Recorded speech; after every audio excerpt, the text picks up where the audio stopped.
सच्ची मानिए, यदि आप चाहेंगे नाम जप से तो रोग को मिटा देंगे, चाहेंगे तो।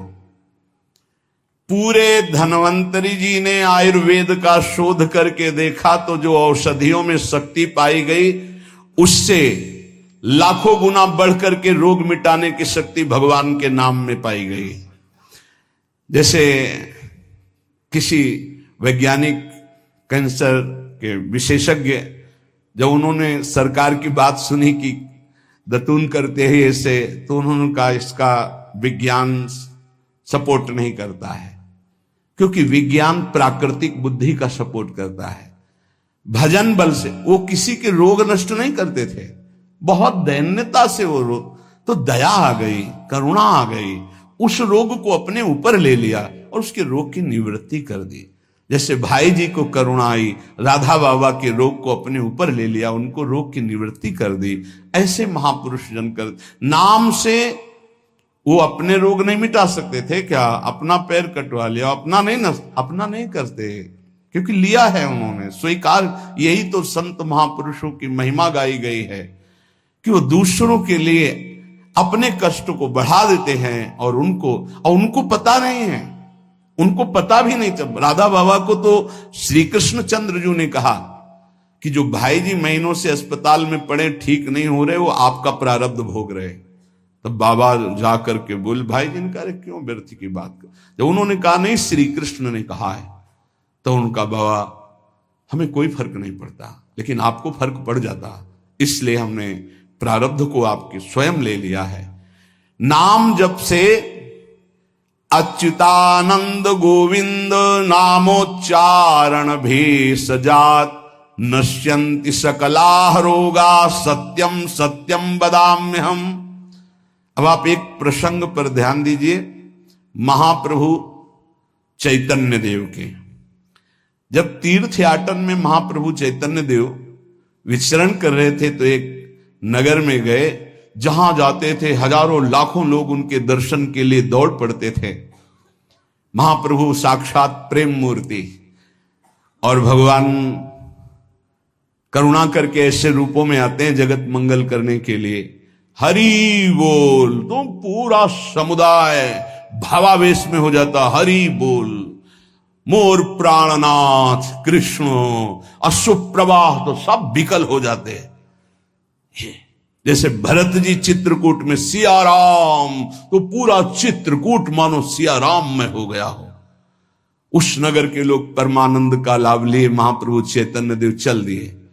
तो एक वासुदेव कुष्ठी थे जिनके गलित कुष्ठ शरीर में था, वो चल नहीं सकते थे, तो घुटनों के बले से रगड़ रगड़ करके वहां आए। जब वहां आए तो भीड़ लगभग जा रही थी, तो उनका कहां गए वो सन्यासी महापुरुष जिनके सब दर्शन करने आ रहे थे, मैं नीच भी दर्शन करने आया, कहां गए? बोले वो तो चले गए। बहुत विकल हुए, रो पड़े कि वैसे ही दुर्दशा भोग रहा हूं, एक बार नाम सुना था, दर्शन पाने के लिए आया, वो तो चले गए, हाय अब कैसे, मैं चल भी नहीं सकता, दौड़ भी नहीं सकता। इतनी विकलता कि महाप्रभु एकदम खड़े हो गए और दौड़ पड़े वापस और लौट करके आए। ओ जे देखा सामने गौर वर्ण गौरांग महाप्रभु, चिल्ला कर रो पड़े, अरे करुणा में प्रभु। बोले सिर्फ आपके लिए आया हूं, सिर्फ आप। अब आप देखिए, महाप्रभु ने पकड़कर खड़ा किया, वो रो रहा, छुओ मत, मेरे शरीर में पीप है, दुर्गंध है, प्रभु मैं नीच हूं, छूने लायक नहीं।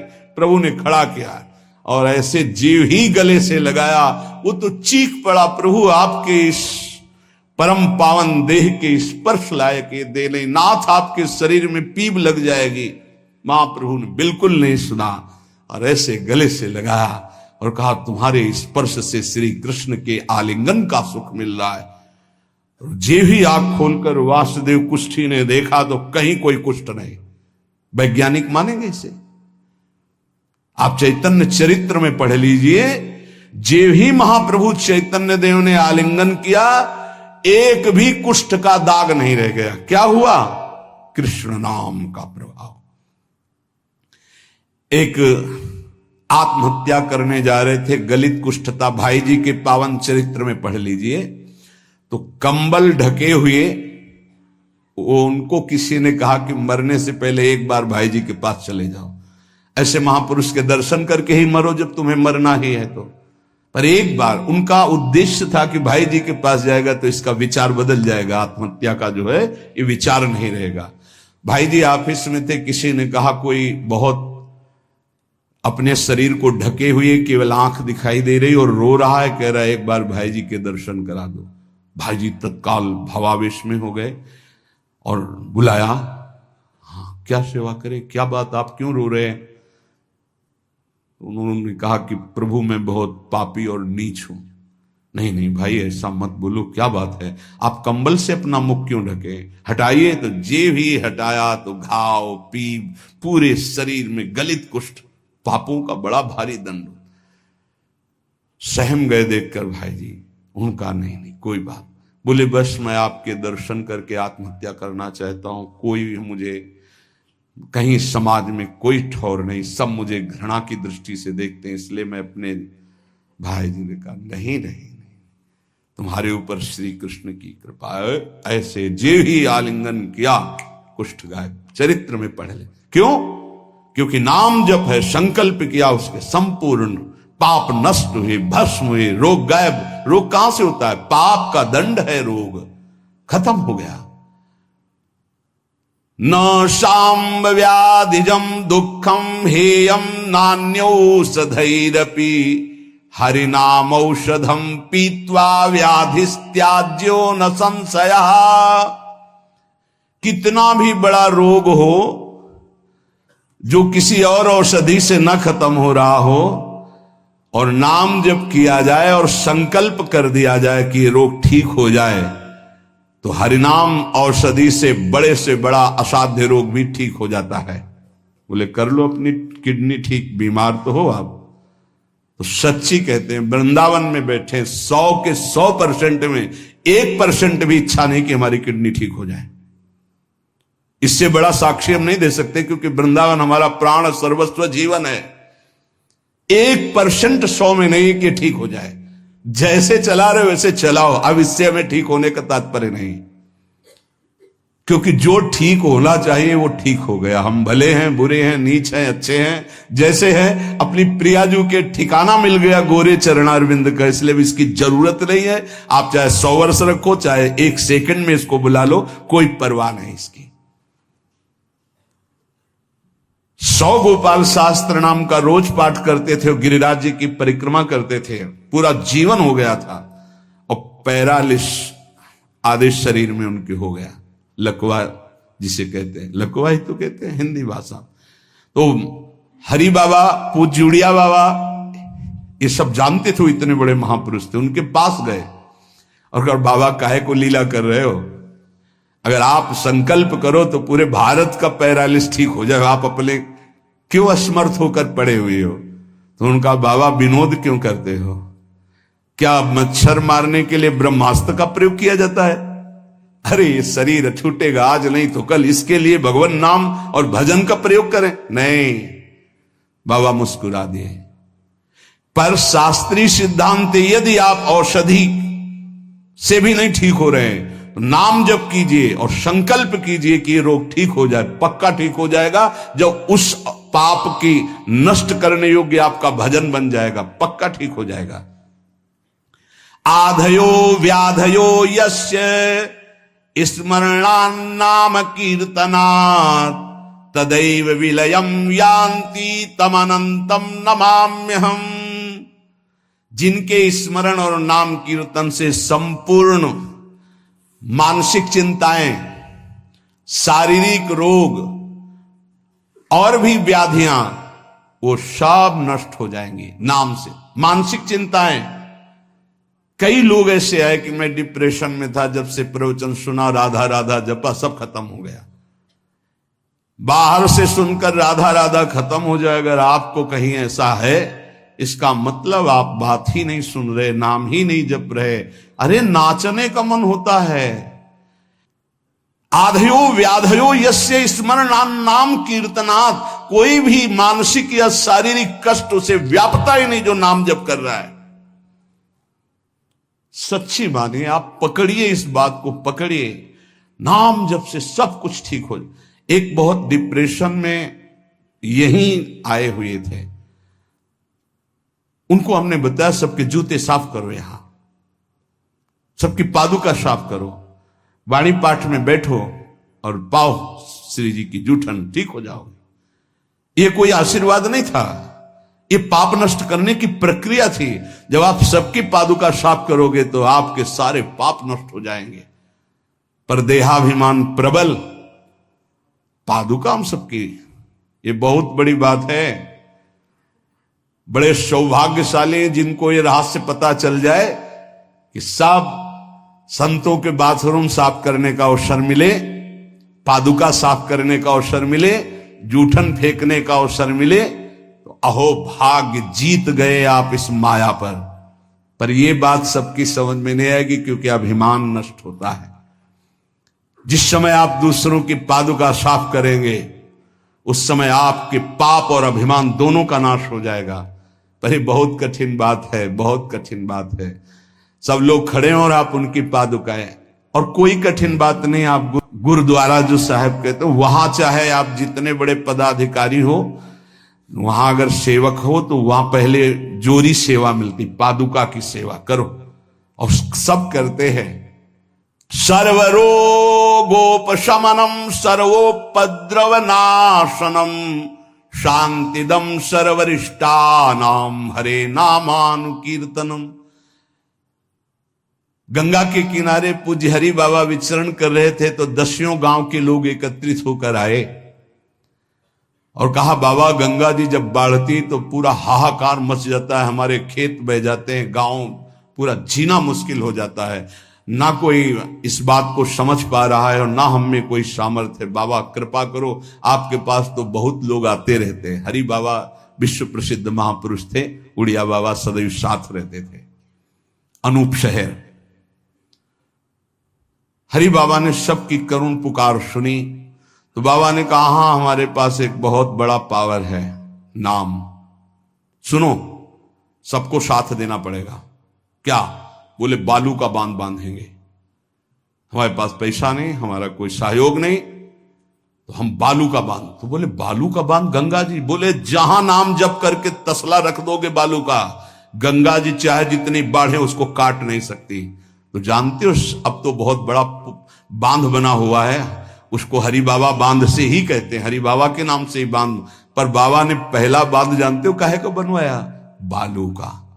भर भर के बालू, नाम उच्चारण हो रहा है, हरे कृष्ण हरे कृष्ण। बाबा यह कीर्तन करवाते थे और ऐसे तसला फावड़े में भरा जा रहा है, कृष्ण कृष्ण कृष्ण, और रखा जाता कृष्ण। बोले गंगा जी की सामर्थ्य नहीं कि काट दें। ऐसा ही हुआ, गंगा जी बहुत बढ़ी पर दिशा बदल दी, बांध का स्पर्श ही नहीं हुआ। और आगे चलकर जब पता चला कि बाबा ने ऐसा बांध, तो फिर सब मिलकर सरकार ने भी बहुत सुंदर बांध बना हुआ है और वहां आज भी कीर्तन अखंड चलता रहता है। बहुत बड़े बड़े महापुरुष वहां बैठ करके साधन भजन भी किए। हरि बाबा, उड़िया बाबा जब थे तो भाई जी महाराज, बड़े बड़े संत जाकर वहां सत्संग करते थे। नाम का प्रभाव गंगा जी ने नहीं स्पर्श किया, उस बांध को जो बालू का बांध दिया गया।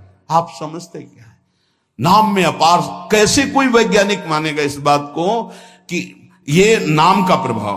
रोज नाम कीर्तन में वर्षों से एक भक्त जाते थे।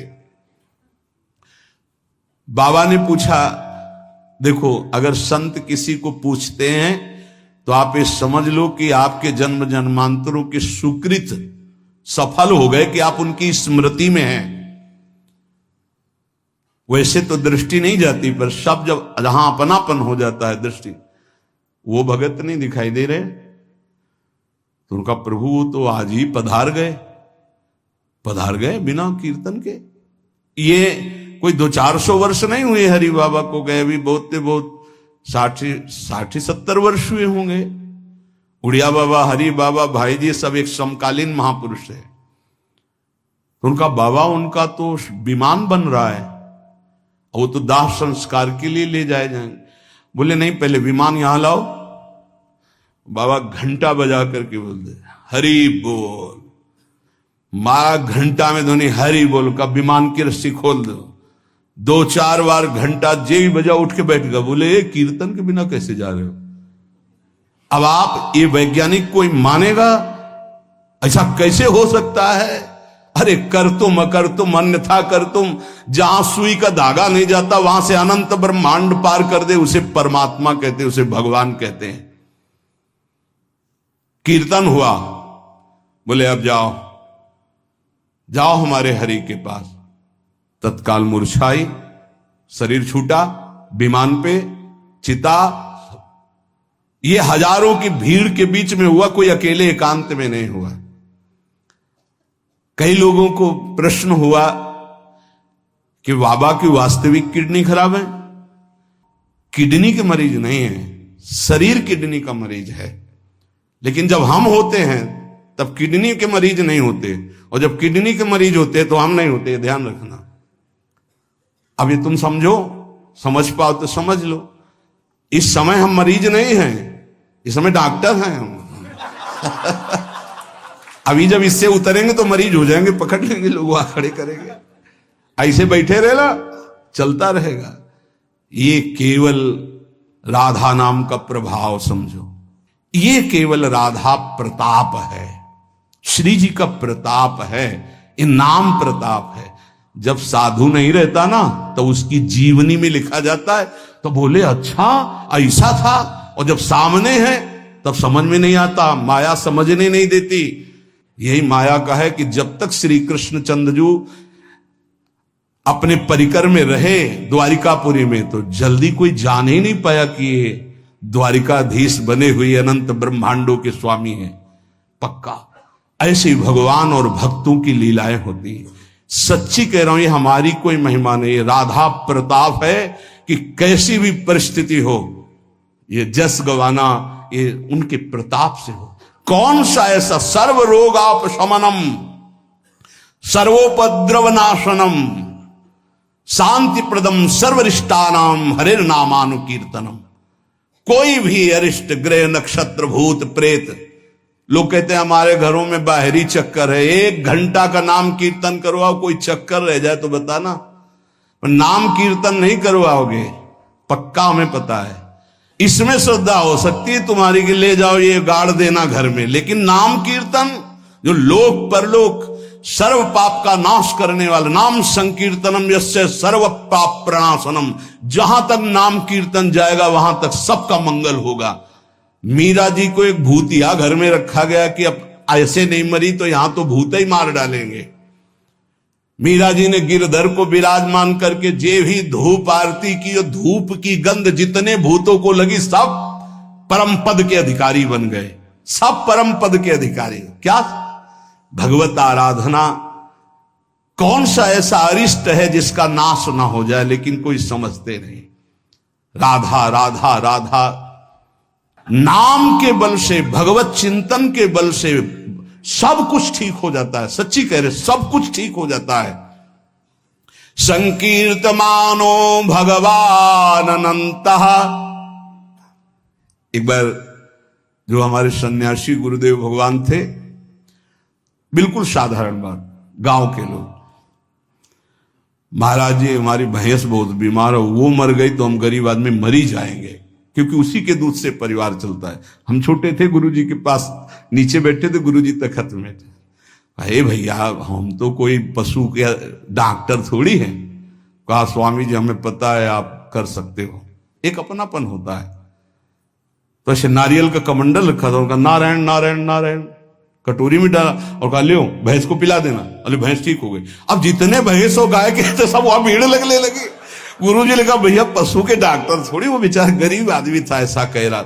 संकल्प कर ले और संत कह दे तो क्या नहीं हो सकता, क्या नहीं हो सकता। जाओ तुम्हारा मंगल हो जाए, तो उनके पास भजन है, उसके बल से मंगल हो जाता है। ऐसा थोड़ी कि वो कोई सिद्धि जानते कि तुम्हारा रोग नष्ट कर देंगे। जाओ तुम्हारा मंगल हो जाए, उनके पास नाम बल है, उससे हो जाता है। जब अनंत महिमाशाली भगवान का नाम जब किया जाता है तो नाम चित्त का मार्जन करके, जैसे सूर्य उदय होता है तो अंधकार नष्ट हो जाता है, ऐसे हृदय में ज्ञान प्रकाशित कर देता है। इतना नहीं कि वो पाप नष्ट कर देता है, विघ्न नष्ट कर देता है, विशुद्ध ज्ञान प्रकाशित कर देता है। नातः परम कर्मा निबंध कृंतनम मुमुक्षताम तीर्थ पदानुकीर्तनात् नायत पुनः कर्म सुसज्जते मनु रजस्तमोभ्याम कलिलम तथोन्यथा। एक बड़ा रहस्य की बात इसमें कह रहे, जो हमारा प्रारब्ध भोग है ना, नाम से इसको 1 मिनट में मिटाया जा सकता है, किसी के भी, अपने या दूसरे के। लेकिन हम बहुत बड़ा प्रारब्ध मिटा रहे हैं। अनंत जन्मों के कर्म संस्कार जो हमें बार बार जन्म मरण के चक्र में फंसाते, वो आखिरी जन्म होना है, इसलिए इस शरीर के प्रारब्ध तो सह लेते हैं, और आगे के जितने हो, पीछे के जितने हो, सबको भस्म करके भगवत प्राप्ति कर लेते हैं। इस रहस्य के कारण बड़े बड़े संत अपने शरीर के प्रारब्ध को नहीं मिटाते हैं। यद्यपि सामर्थ्य उनमें है, ऐसा नहीं कि वो नहीं मिटा सकते, बड़ी सामर्थ्य है। कैसी कैसी सामर्थ्य भाई जी महाराज के चरित्र में पढ़ करके आप देखो, अभी कोई बहुत वर्ष थोड़ी हो गए भाई जी को अंतर ध्यान हुए। कैसी कैसी सामर्थ्य सिद्ध महापुरुषों में हुई है नाम के बल से। लेकिन उनके शरीर में, जिस दिन बाबा का शरीर पूरा होना था, अंतिम समय था, सुबह उठे, ऐसे सत्संग हाल में आए और कहा आज तो स्मशान होगा। किसी को समझ में नहीं आ रहा था, बोले आज स्मशान होगा, किसी को समझ नहीं। अपने आप बैठ गए। जो भागवती कथा कह रहे थे आनंद चैतन्य ब्रह्मचारी, उनसे कहा कि आप रुको, और 2 श्लोकों की व्याख्या की। यद्यपि आत्मा का जन्म मरण नहीं होता, अजन्मा है, अविनाशी है। दूसरा, जिसका जन्म होता है उसका मरण निश्चित होता है, इस शरीर का। व्याख्या की, पद्मासन लगा के बैठ गए, कहा शुरू करो। किसी को कुछ समझ में नहीं आ रहा। 5 मिनट बाद ही घटना घटती है। आश्रम में ही रहने वाला ठाकुरदास या भगवान दास, जो भी उसका नाम हो, ऐसे नाम था, वो आया और कहा मोर पंख नहीं, तुम नहीं। वो गया और गड़ासा लेकर, जिससे चारा काटा जाता है, 6-6 इंच के घाव बाबा के हो गए। इतनी रफ्तार से मारा कि पूरी सभा लगी थी। पार्षदों को तो कुछ होश ही नहीं कि हो क्या रहा। सामने एक बुढ़िया माई बैठी थी, वो दौड़ गई और ऐसे पकड़, बुढ़िया माई उसको ऐसे पकड़ लिया। तब पकड़ते पकड़ते भी 5-6 गड़ा से बाबा के फव्वारे खून के से, और आखिरी बाबा के मुख से निकला ओ शांत। हृदय विदीर्ण हो गया कि अरे ये क्या लीला है। क्या वो जान नहीं रहे थे कि ये होने वाला है। पूज्य स्वामी श्री मग्नानंद सरस्वती जी महाराज, हमने बताया है, सुबह बैठे और कहा सुनो, जैसे शरीर हमारा छूटे ना, एक ऐसा बॉक्स जैसा बनाना, और उसमें पधराते समय सोचना कि भगवान विष्णु अपनी शेषशैया पर शयन करने जा रहे हैं, और गंगा में प्रवाहित कर देना। अच्छा भाई, तो तुम लोगों में कौन कौन हमारे साथ चलेगा? अपने शिष्यों से कहा। तो सबसे बड़े शिष्य शिवानंद स्वामी थे। तो उनका सरकार जहां आप हो, हम बोले नहीं, तुम नहीं, तुम विज्ञ हो, समस्त हमारा आंतरिक ज्ञान तुम्हें प्राप्त हो चुका है, तुम जन समुदाय को ज्ञान प्रदान करोगे। और कौन कौन चलेगा? तो 10 लोगों ने कहा कि आपके साथ ही हम चलेंगे। ये किसी को पता नहीं था कि आज ही घटना घटने वाली है। ठीक है। ठीक 2 बजे बाबा सरकार लघु शंका के लिए निकलते थे, आसन से हटकर, फिर आसन में बैठ जाते थे। जेवी लघु शंका के निकले तो एक बावरा आदमी जो वहीं आश्रम में ही आकर के टिका था, सबको लगता था ये कुछ खतरा पैदा करेगा। वो गांजा पीता था, कुल्हाड़ रखता था साथ। बाबा सरकार रोज अपने भोग से दूध उसे पिलाते थे।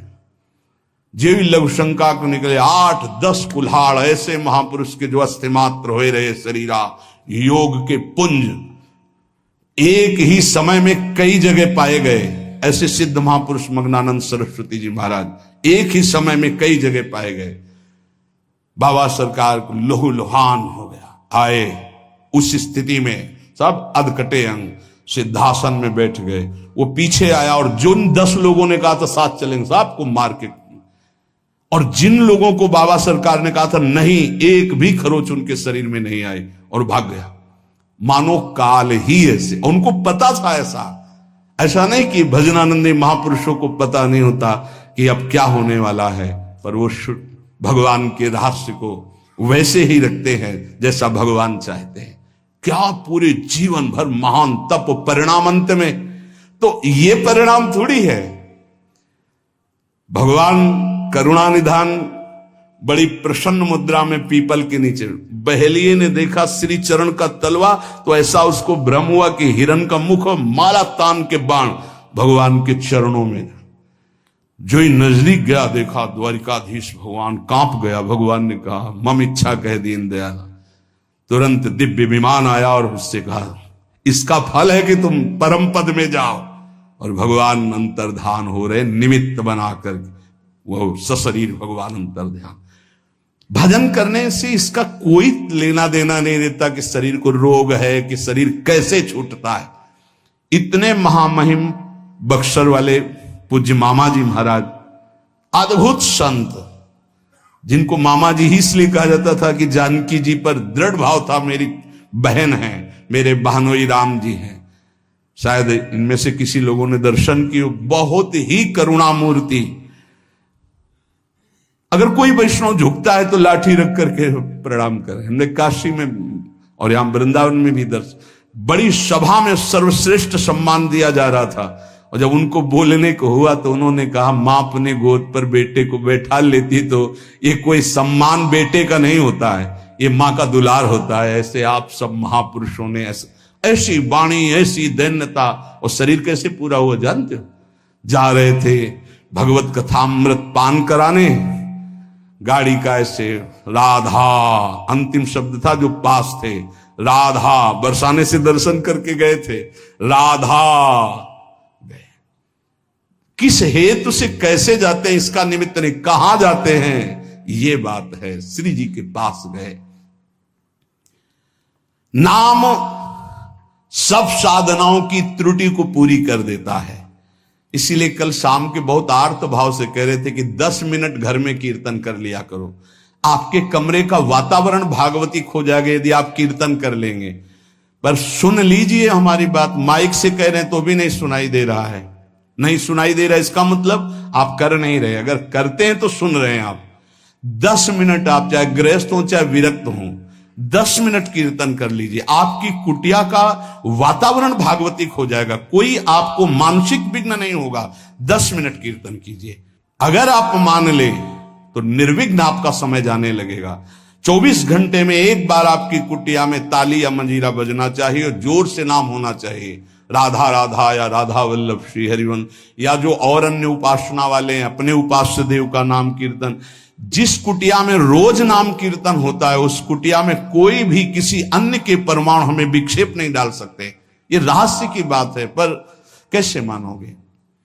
तुम्हारा मन तुम्हारे ऊपर शासन किए तो हमारी बात नहीं मानोगे। यदि हमारी बात आपके ऊपर शासन कर जाए तो आज से शुरू कर दोगे। आपकी कुटिया में 10 मिनट कीर्तन की ध्वनि होनी चाहिए। जैसे बड़े भाग्यशाली जन हैं, कई वर्ष पहले ये हुआ कि जिस कॉलोनी में रह रहे हैं उस कॉलोनी में कीर्तन होना चाहिए। आज भी कीर्तन, कितना सुख मिलता है जब आसपास ये राधा नाम का कीर्तन करते हैं तो हृदय, और 50 लोग पीछे चलते हैं नाम कीर्तन करते हुए, पूरी कॉलोनी में गूंजता है नाम कीर्तन।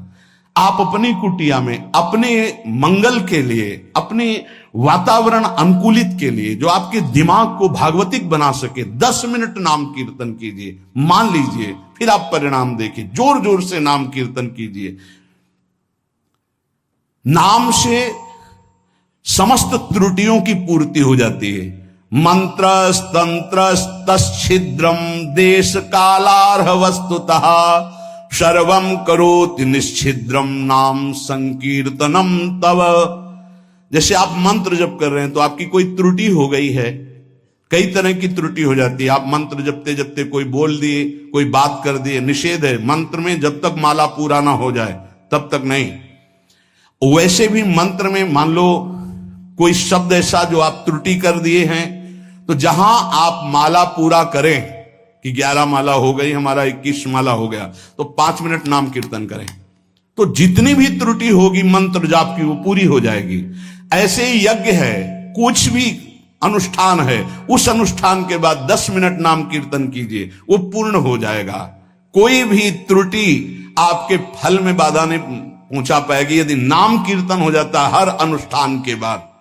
यश स्मृत्या च नमोक्त्या तपो यज्ञ क्रियादिषु न्यूनम संपूर्णतामेति सद्यो वंदे तमच्युतम। कोई भी सत्कर्म में न्यूनता हो गई हो, नाम कीर्तन बाद में कर लो, उसकी पूर्ति हो जाएगी। भगवान अच्युत का नाम सर्व मंगल करने वाला है। भगवान का जो नाम जब करता है तो भगवान उसके ऋणी हो जाते हैं, भगवान ऋणी हो जाते हैं। क्या बकाया रह गया जब भगवान ऋणी हो गए? आप राधा राधा राधा प्रियालाल ऋणी हो जाएंगे। जिस समय गोपीजनों से प्रेम विवश होकर भगवान कहते तो कहते मैं बहुत काल तक आपकी सेवा करूं तो भी आपके ऋण से ऋण नहीं हो सकता। क्यों?